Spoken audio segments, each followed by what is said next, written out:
She was actually on her way to school when it happened. He actually had an arm holding her, and so we feel that she knew that she was in fear of her life, so she was complying with his commands. It is the most devastating thing that can happen to a family, the notion, the idea, the reality that a child has been kidnapped. Kevin Bromley is a spokesperson for the Bobo family. He joins us from the area there where the vigil will be beginning shortly. Sir, we thank you so much for being with us, and first want to ask you to convey to the family the thoughts and prayers of us, and so many are with them tonight. If you'll do that, we'll be very grateful. Yes, thanks, Deborah. As you know, today the police indicated, Tennessee Bureau of Investigation indicated they do have the DNA results of that blood, but they're not releasing it to the public. Is it frustrating to the family to know that there is so much information that has gone unreported or unpublicized? Well, obviously, in an investigation of this nature, you know, information when it's not passed on it can be frustrating, but they also know that those who are investigating, the TBI, the FBI, are very competent, and they want to make sure that, you know, they know that when information is released, that it is very factual. There's been a lot of, as with any case, there's always a lot of rumors that begins circling and surfacing in an investigation of this nature. But the family has full confidence that they are following up on leads and doing the best they can with the investigation. We're sure that they've got great faith in it. And one of the things that I know has been so frustrating for the Bobos are all the rumors that have been speculating about what happened, when happened, who saw what. And Clint, of course, is the last person that saw Holly. Can you tell us exactly what he did see?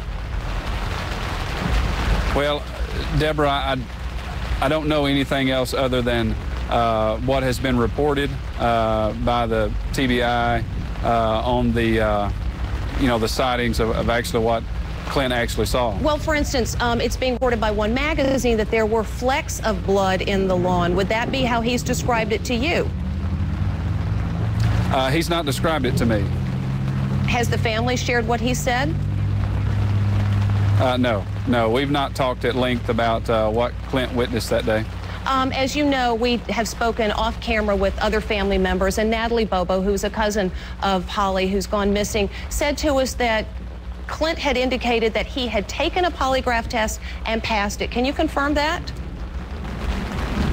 I don't know that to be sure. Has the investigators said anything about that? Well, this is a family member who has told us, and we're trying to confirm that with you as the family spokesperson.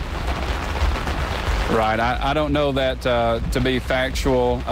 That'd be something you have to talk with the investigators about. Do you know if any other individuals have been given polygraphs? I don't know. Would they have shared that with you if it had happened, or is it just something that you don't want to talk about because it hasn't come from the TBI?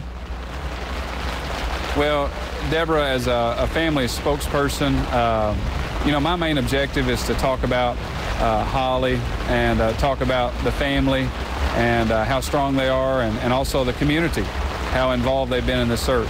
And I'm sure that's been a great comfort to the Bobo family as well. What about the 911 call? Traditionally, 911 calls are taped and they are released to the public. Is it frustrating to the Bobos that those calls have not been shared? I've not heard anything about, I've not heard them talk about the 911 calls.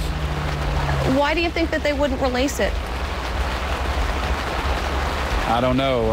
As again, I'm the kind of the family spokesperson, and the investigators are doing a great job with evidence they have.